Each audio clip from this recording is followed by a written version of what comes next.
வணக்கம் மக்களே. நம்ம சேனல்ல தொடர்ந்து ரிவ்யூஸ் தாங்க பார்த்துக்கிட்டு இருக்கோம். அந்த வகையில நம்ம கார்த்திக் கதையில மார்ச் 10 என்ன நடக்க போகுது அப்படிங்கிறத பத்தி தான் இந்த வீடியோல பார்க்க போறோம். ஸோ மறக்காம இந்த வீடியோக்கு லைக் பண்ணிக்கோங்க. நம்ம சேனலை சப்ஸ்கிரைப் பண்ணிட்டு பக்கத்துல உள்ள பெல் ஐகானையும் கிளிக் பண்ணி ஆல்னு செட் பண்ணிக்கோங்க. அப்பதாங்க அடுத்த வீடியோஸ் போடும் பொழுது எங்களுக்கு ரொம்ப ரொம்ப இன்ட்ரெஸ்டிங்கா இருக்கும். சரி வாங்க கதையில என்ன நடக்குது அப்படிங்கிறத பத்தி பார்ப்போம். சந்திரா நேரா மாய கிட்ட சொல்றாங்க, இப்ப எங்க 2 பேரும் போயிட்டு இருக்கீங்க? மாயா சொல்றாங்க, மேடம் இதுக்கு மேலே இந்த இடத்துல நாங்க இருக்கிறது நல்லது கிடையாது. நாங்க இந்த இடத்த விட்டு போறது தான் நல்லது. இங்க பாருங்க மேடம், நாங்க இங்க இருந்தா எங்க உயிருக்கே ஆபத்து. சாமுண்டீஸ்வரி மேடம் நாங்க நினைச்ச மாதிரி இல்ல. அவங்க சரியான ஆளு. எல்லா உண்மையும் தெரிஞ்சுக்கிட்டு எங்களை வந்துட்டு ரொம்ப பெரிய பிரச்சனையில சிக்க வைக்க போறாங்க. அதுக்குள்ளயும் நாங்க போறோம், எங்களை விடுங்க அப்படின்னு. அப்ப சந்திரா சொல்றாங்க, இங்க பாரு, அப்படி சாமுண்டீஸ்வரிக்கு உண்மை தெரிஞ்சிருந்துச்சுன்னா அவ எல்லார்கிட்டயும் சொல்லியிருக்க வேண்டியது தானே. இந்த கல்யாணத்தை நிப்பாட்டி இருக்க வேண்டியது தானே. சாமுண்டீஸ்வரியோட கௌரவம் போயிரும் அப்படிங்கிறதுக்காக கண்டிப்பா அவ இந்த கல்யாணத்தை நிறுத்த மாட்டா. அதுக்கு மாயா சொல்றாங்க, இல்ல மேடம், எனக்கு என்னமோ அவங்க வேற யாருக்கோ ரேவதியை கல்யாணம் பண்ணி கொடுக்கறதுக்காக திட்டம் போட்டுக்கிட்டு இருக்காங்க அப்படிங்கிறது மட்டும் நல்லா தெரியுது. பாருங்க மேடம், எங்களை மன்னிச்சிருங்க. எங்களால எதுவும் பண்ண முடியாது, எங்களை விட்டுருங்க மேடம், எங்களுக்கு உயிர் ரொம்ப முக்கியம் அப்படின்னு சொன்னதோட நம்ம சந்திரா நேரா மாய கிட்ட, இங்க பாரு, ஒண்ணு நான் சிவனாண்டி கிட்ட கேட்குறேன் இரு அப்படின்ட்டு நேரா சிவனாண்டிக்கு ஃபோன் பண்றாங்க. சிவனாண்டி ஃபோன் அட்டன் பண்ணி, சொல்லு சந்திரா, நான் அங்கதான் வந்துகிட்டு இருக்கேன். அப்ப சந்திரா சொல்றாங்க, என்னங்க, இங்க இந்த மாயா மகேஷ் பத்தின உண்மை சாமுண்டீஸ்வரிக்கு தெரிஞ்சு போச்சாம். அதனால மாயாவும் மகேஷும் இந்த இடத்துல இருந்து தப்பிச்சு போறேன்னு சொல்றாங்க. அப்ப சிவனாண்டி சொல்றாரு, இங்க பாரு, ஏன் அவங்க அப்படி சொல்றாங்க? நீ நேரா அவங்களுக்கு உண்மை தெரியும்னு சொன்னியா? சந்திரா சொல்றாங்க, இல்லைங்க, அவங்க சாமுண்டீஸ்வரி பேசும் பொழுது ஒட்டு கேட்டுட்டாங்க, எல்லா உண்மையும் தெரிஞ்சு போச்சு. எப்படிங்க, என்னங்க பண்றது? அப்ப சிவனாண்டி சொல்றாரு, சந்திரா போனை லவுடு ஸ்பீக்கர்ல போட, நான் பாத்துக்கிறேன் அப்படின்னு. அப்ப லவுடு ஸ்பீக்கர்ல போட அப்ப சிவனாண்டி சொல்றாரு, இங்க பாருங்க மாயா மகேஷ், நடக்க போற கல்யாணம் கண்டிப்பா மகேஷுக்கும் ரேவதிக்கு மட்டும்தான். அது யாருனாலையும் தடுக்கவே முடியாது. அந்த சாமுண்டீஸ்வரி நினைக்கிற மாதிரி அவளுக்கு பிடிச்ச அந்த டிரைவர் ராஜா கூட இந்த கல்யாணம் கண்டிப்பா நடக்காது. ஸோ நீ எதுக்கும் கவலைப்படாதீங்க, நாங்க பாத்துக்கிறோம். இது கேட்டதோட நம்ம மாயா சொல்றாங்க, இல்ல சார், எங்களுக்கு என்னமோ பயமா இருக்கு. ஒருவேளை நீங்களும் எங்களுக்கு எதிராக போயிட்டீங்கன்னா என்ன பண்றது? அதுக்கு சிவனாண்டி சொல்றாரு, இங்க பாருங்க, நாங்க உங்களுக்கு எதிராக மாறுறதுக்கு வாய்ப்பே இல்லை. ஏன்னா நம்ம எல்லாருமே ஒரே டீம். என்னோட முக்கிய குறிக்கோள் என்னன்னா அந்த சாமுண்டீஸ்வரியை அவமானப்படுத்தணும். அதுதான் என்னோட முக்கிய குறிக்கோள். அதனால நீங்க கவலைப்படாதீங்க. நடக்க போற கல்யாணம் கண்டிப்பா மாயாவுக்கு அந்த மகேஷுக்கும் ரேவதிக்கும் மட்டும்தான். இதுல எந்தவித மாற்றமும் இல்ல. மண்டபத்தை விட்டு தப்பிச்சு போறேன் அப்படின்னு சொல்லிட்டு ஒரு நல்ல வாழ்க்கைய விட்டுறாதீங்க. இது கேட்டதோட மாயா சொல்றாங்க, ஆமா, அவரு சொல்றதும் சரிதான். அவரு பேச்சு கேட்டா கண்டிப்பா மகேஷ் ரேவதியோட கல்யாணம் நடக்கும். சரி, என்ன பண்ணலாம்னு சொல்லுங்க. அப்ப சிவனாண்டி சொல்றாரு, அந்த ரேவதிக்கு இன்னும் உங்களை பத்தின உண்மைகள் தெரியாதுல்ல? மாயா சொல்றாங்க, அதெல்லாம் தெரியாது. மல்லிகா டாக்டரை கடைசியில அந்த டிரைவர் ராஜா கூட்டிட்டு வந்துட்டு உண்மையை நிரூபிக்கிறதுக்கு ட்ரை பண்ணான். ஆனா அந்த மல்லிகா டாக்டர் ஏதோ ஒரு காரணத்துக்காக எங்களை வந்துட்டு தெரியாதுன்னு சொல்லிட்டான். அதுவும் ஒரு வகையில நல்லதுதான். அப்ப சிவனாண்டி சொல்றாரு, ஒண்ணு சாமுண்டீஸ்வரிய இந்த இடத்துல இருந்து கடத்திட்டா சந்திரா கண்டிப்பா இந்த விஷயத்த ஈஸியா பார்த்துப்பா, சமாளிச்சு ரேவதி மகேஷோட கல்யாணத்தை நடத்திடுவா.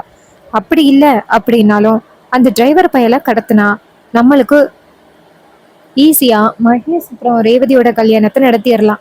என்ன சொல்ற சந்திரா? சந்திரா சொல்றாங்க, அண்ணா இங்க பாருங்க, அந்த சாமுண்டீஸ்வரியை கடத்துறது சாதாரண விஷயம் இல்ல. ஆனா அந்த டிரைவர் ராஜாவை கடத்துறது கொஞ்சம் ஈஸி. இது கேட்டதோட சிவனாண்டி சொல்றாரு, சரி, எனக்கு தெரிஞ்ச 2 3 ரவுடிகளை அனுப்புறேன், அவங்கள வச்சு நீ சுலபமா அவங்கள தூக்கிடு. இங்க பாரு மாயா, உங்களுக்காக தான் இதெல்லாம் பண்ணிக்கிட்டு இருக்கோம். நீங்களும் கொஞ்சம் ஹெல்ப் பண்ணீங்கன்னா நல்லா இருக்கும். அதுக்கு மாயா சொல்றாங்க, சார், நாங்க எப்படி சார் ஹெல்ப் பண்ணாம இருப்போம்? கண்டிப்பா ஹெல்ப் பண்றோம் சார். இந்த கல்யாணம் கண்டிப்பா நடக்கணும் சார், உங்களை தான் நம்பி இருக்கோம். அப்ப சிவனாண்டி சொல்றாரு, அதெல்லாம் கண்டிப்பா நடக்கும், நீங்க கவலைப்படாம அந்த கல்யாணத்துக்கான ஏற்பாடுகளை பாருங்க, நான் பாத்துக்கிறேன்.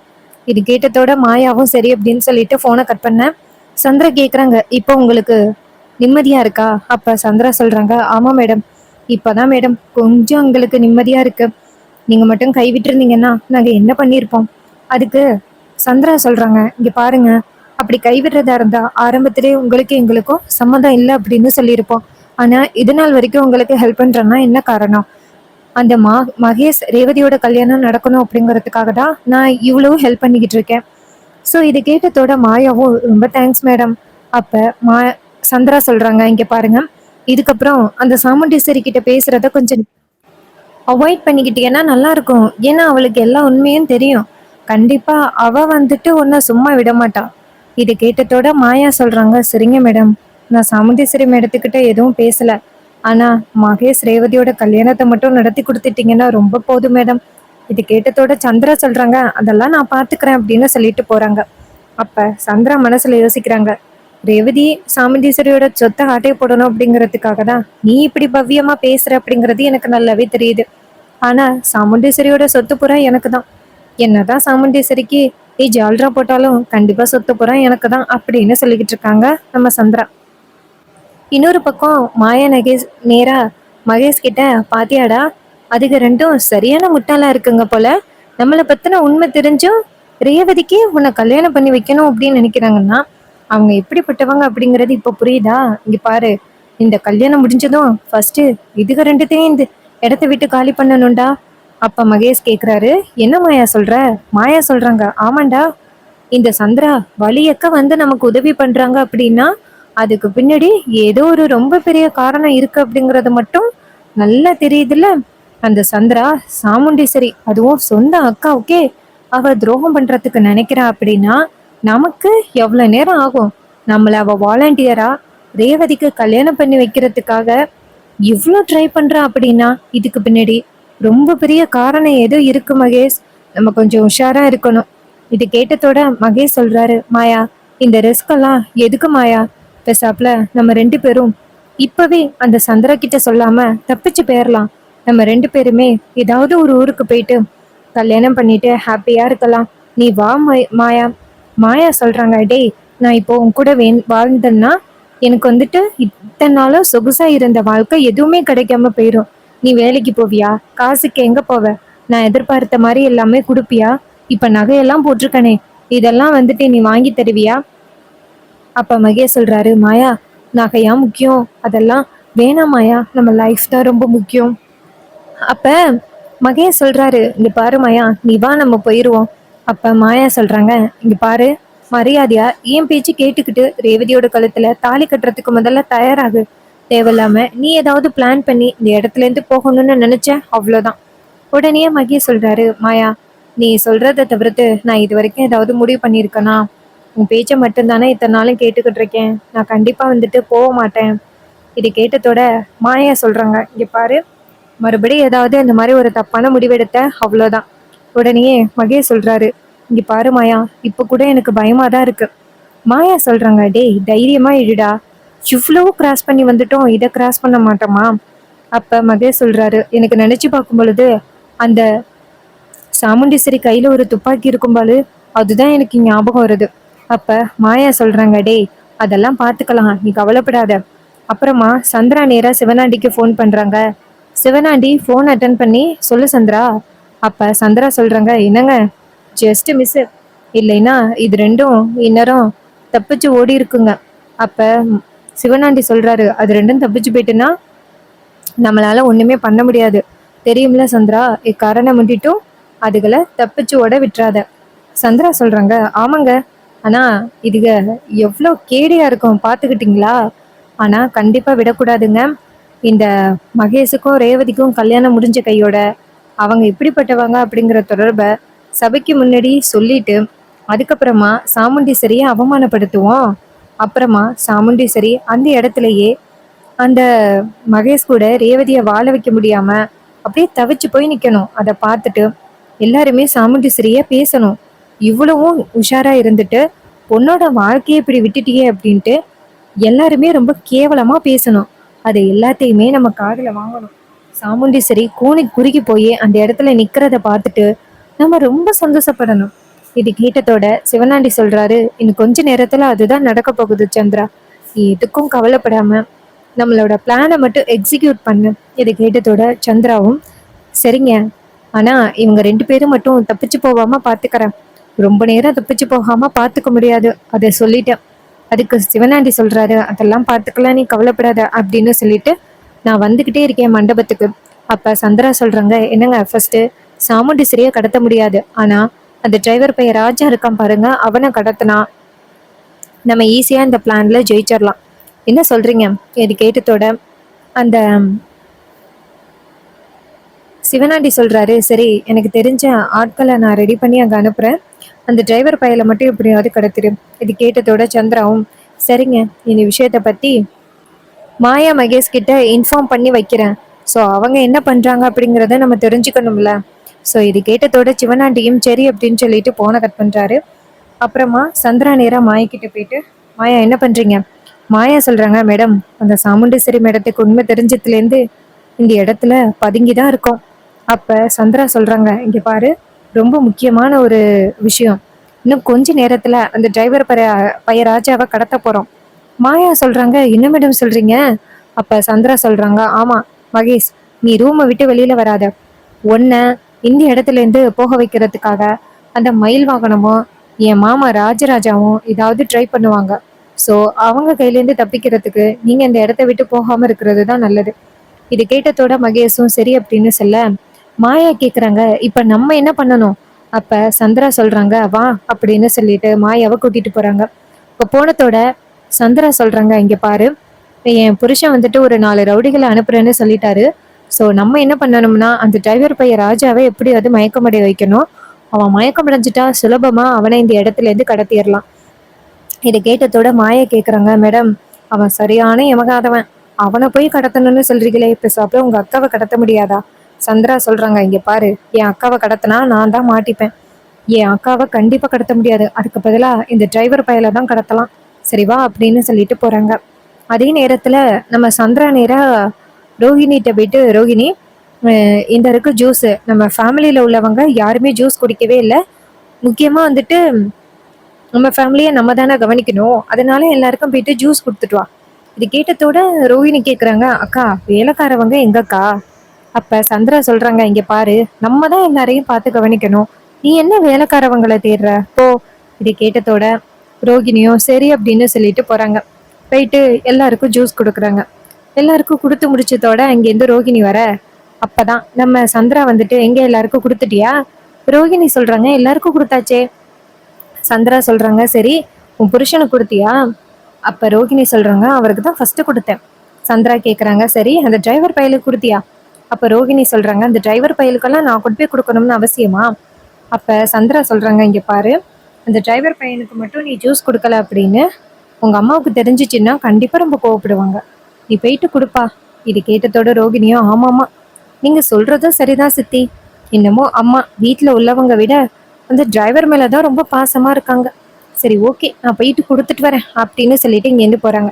போயிட்டு நேரா ஜூஸை கொண்டு போய் அந்த கார்த்திக்கு கொடுக்குறாங்க. அப்ப ராஜா சொல்றாரு, இல்ல எனக்கு வேணா ரோகிணி. அப்ப ரோகிணி சொல்றாங்க, இங்க பாருங்க டிரைவர், நம்ம ஃபேமிலியில உள்ள எல்லாருக்குமே கொடுத்தாச்சு, உங்களுக்கு மட்டும்தான் கொடுக்கல. அம்மாவுக்கு தெரிஞ்சிச்சுன்னா அம்மா ரொம்ப கோவப்படுவாங்க, அதனால நீங்க குடிங்க, எல்லா வேலையும் நீங்க தானே பார்த்து பார்த்து செய்யறீங்க. கேட்டதோட கார்த்தியும் சரி அப்படின்னு சொல்லிட்டு அந்த ஜூஸை வாங்கி குடிக்கிறாரு. அப்ப அந்த இடத்துக்கு மயில் வாகனமும் ராஜராஜாவும் வராங்க. மயில் வாகனம் சொல்றாரு, என்னப்பா ஜூஸ் குடிக்கிறியா? அப்ப கார்த்தி சொல்றாரு, ஆமா ரோகிணி தான் கொடுத்துட்டு போனாங்க. அப்ப நம்ம மயில் வாகனம் சொல்றாரு, என்னன்னு தெரியல, இன்னைக்கு ரோகிணி எல்லாருக்கும் பார்த்து பார்த்து செய்யறா. அதுக்கு கார்த்தி சொல்றாரு, அப்படியா அப்படின்னு. அப்ப ராஜராஜா கேக்குறாரு, சரி மாப்பிள்ள என்னாச்சு, மல்லிகா டாக்டர் வந்தாங்களா, உண்மையை சொன்னாங்களா? கார்த்தி சொல்றாரு, மல்லிகா டாக்டர் வந்தாங்க, ஆனா உண்மையை சொல்லல, என்னால உண்மையை சொல்ல முடியாதுன்னு போயிட்டாங்க. இது கேட்டதோட ராஜராஜாவுக்கு ரொம்ப அதிர்ச்சி. என்னப்பா இப்படி சொல்ற, அவங்கள தானப்பா நம்பி இருந்தோம். அப்ப கார்த்தி சொல்றாரு, நானும் அவங்கள தான் நம்பி இருந்தேன், எப்படியாவது அவங்க உண்மையை சொல்லுவாங்க, எப்படியாவது இந்த கல்யாணத்தை நிப்பாட்டிடலாம் அப்படின்னு நான் நினைச்சிட்டு இருந்தேன், ஆனா கடைசியில இப்படி ஆகிட்டு, அந்த 2 பேரை பத்தின உண்மைகளை யாருக்கிட்ட சொல்லி புரிய வச்சு இந்த கல்யாணத்தை நிப்பாட்டுறதுன்னு எனக்கு தெரியல மாமா. அப்ப மயில்வாகனம் சொல்றாரு, மாப்பிள்ள இது எல்லாத்துக்கும் ஒரே ஒரு காரணம், ஒன்னே ஒண்ணுதான், நீ பெசாப்புல ரேவதியோட கழுத்துல நீ தாலி கட்டிட்டேன்னு வச்சுக்கீங்க, அதுக்கப்புறம் அந்த யாரால என்ன பண்ண முடியும்? இது கேட்டதோட கார்த்தி சொல்றாரு, தயவு செஞ்சு அந்த இடத்துக்கே திரும்பி வராதிங்க, என்னால முடிஞ்சது இந்த கல்யாணத்தை நிப்பாட்டுறது மட்டும்தான், என்னால கண்டிப்பா ரேவதியோட லைஃப் வந்துட்டு பாதிக்கக்கூடாது. இது மாதிரி சாமுண்டீஸ்வரி மேடத்துக்கு தெரிஞ்சிச்சுன்னா அவ்வளோதான், என் மேலே உள்ள நம்பிக்கை எல்லாமே டெஸ்ட்ராய் ஆயிரும். அவங்க எந்த அளவுக்கு என்ன நம்பிக்கை வச்சிருக்காங்க அப்படிங்கிறது உனக்கு தெரியும்ல. மயில்வாகனம் சொல்றாரு, இங்க பாருப்பா டிரைவரு, கார்த்தி ஏற்கனவே உன் மேல ரொம்ப நம்பிக்கை தான் வச்சிருக்காங்க. ஆனா நீ யாருன்னு தெரிஞ்சா அத்தைக்கு அந்த நம்பிக்கை கண்டினியூ ஆகுமா? என்னைக்கா இருந்தாலும் உன் உன்னை வந்துட்டு சண்டை தான் போட போறாங்க அத்தை, அதுல எந்தவித மாற்றமும் இல்லை. அதுக்காக நீ வந்துட்டு ரேவதியோட லைஃப் எப்படியோ போகட்டும் அப்படின்னு இருக்கலாமா? நீ பேசாப்புல ரேவதியோட வாழ்க்கையை காப்பாத்துறதுக்கு உன்னை தவிர்த்த வேற யாருமே இல்லை. அப்ப கார்த்தி சொல்றாரு, தயவு செஞ்சு பிரச்சனை இதோட விடுங்க அப்படின்னு சொல்லிட்டு கிளம்புறாரு. அப்ப கார்த்தி நேரா ரூமுக்குள்ள போயிட்டு ஜூஸ் குடிக்கும் பொழுது டக்குன்னு கார்த்திக்கு மயக்கம் வருது. அப்ப ஆஹ், நம்ம கார்த்தி வந்துட்டு அந்த ஜூஸை வச்சுட்டு மூஞ்சி கழுவுறாரு. மூஞ்சி கழுவிட்டு வெளில வராரு கம்பீரமா. அதை பார்த்ததோட மாயாவுக்கு செம ஷாக்கு. ஜூஸை குடிச்சிட்டு மயங்கி விழுவான்னு பார்த்தா கம்பீரமா வந்துகிட்டு இருக்கான், இவனை விடக்கூடாது அப்படின்ட்டு மாயா கையில ஒரு கட்டை எடுத்துட்டு வந்துட்டு கார்த்தியோட தலையில ஓங்கி அடிக்கிறாங்க. கார்த்தி மயக்கம் மட்டும் விழுகிறாரு. அதே நேரத்துல சாமுண்டீஸ்வரி அந்த இடத்துக்கு வராங்க. சாமுண்டீஸ்வரி மாயா வந்துட்டு டிரைவர் ராஜா தலையில கட்டையெல்லாம் அடிச்சதை பார்த்துட்டு சாமுண்டீஸ்வரிக்கு செம்ம ஷாக்கு. அட்டி பாவி என்னடி பண்ற அப்படின்ட்டு நம்ம சாமுண்டீஸ்வரி எங்கேருந்து வந்துட்டு ஏய் அப்படின்னு சொல்லி கத்த, நம்ம சாமுண்டீஸ்வரியை பார்த்ததோட நம்ம மாயா ரொம்ப அதிர்ச்சி ஆகுறாங்க. ஐயோ இந்த பொம்பளை பார்த்துட்டா போலையே அப்படின்னு. அப்ப சாமுண்டீஸ்வரி இங்கேருந்து வந்து மரியாதையா நில்லுடி அப்படின்னு சொல்ல மாயா அந்த இடத்துல இருந்து ஓடுறாங்க. அப்ப நம்ம கார்த்தி மயக்கம் மட்டும் கிடக்கிறத பார்த்துட்டு சாமுண்டீஸ்வரி ஓடி போய் ராஜா என்னாச்சுப்பா எந்திரிச்சுப்பா அப்படின்னு. அப்ப கார்த்தி கிளம்புறாரு. அப்ப சாமுண்டீஸ்வரி சொல்றாங்க, அந்த மாயா தான் உன் தலையில கட்டையெல்லாம் அடிச்சுட்டு போயிட்டா. அப்ப கார்த்தி சொல்றாரு, மேடம் அதை பாத்தீங்களா, அவங்கதான் மேடம் இது எல்லாத்துக்குமே காரணம். இது கேட்டதோட சாமுண்டீஸ்வரி சொல்றாங்க, எனக்கு நல்லா தெரியுதுப்பா, அவ சரியான ஃப்ராட் அப்படின்னு நல்லாவே தெரியுதுப்பா.